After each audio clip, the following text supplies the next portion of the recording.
ఈరోజు మనం అందరం కూడా క్రీస్తును వెంబడిస్తున్నామంటే, అవసరమైతే క్రీస్తు కోసం ప్రాణం పెట్టడానికి సిద్ధంగా ఉన్నామంటే కారణం ఏంటో తెలుసా? ఆయన ప్రేమ మనల్ని అందరినీ కూడా కదిలించింది.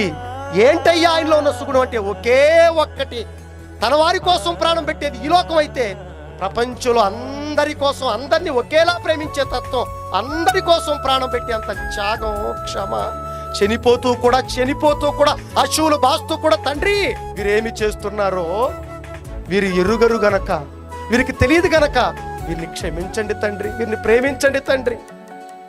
ప్రపంచం అంతా కూడా క్రీస్తు చెప్పినట్టుగా ఇలా బ్రతకగలిగితేనండి ఈ ప్రపంచంలో గొడవలు ఉండవండి, ఏ కుటుంబాల్లో అరమరికలు ఉండవండి, ఏ సంఘంలో చీలికలు ఉండవండి, ఏ సంఘంలో కూడా కొట్లాట్లు ఉండవండి. ప్రేమ ప్రేమ ప్రేమ. ఏంటయ్యా ప్రేమ అంటే, శత్రువును సైతం ప్రేమించి ప్రాణం పెట్టగలిగేంత ప్రేమ, అది లోకాల్ని కదిలించేంత ప్రేమ. కడకు తను చనిపోతూ కూడా తనలోంచి కారిపోయే రక్తపు బొట్టులు కూడా ఏమని మొరపెట్టిందో తెలుసండి?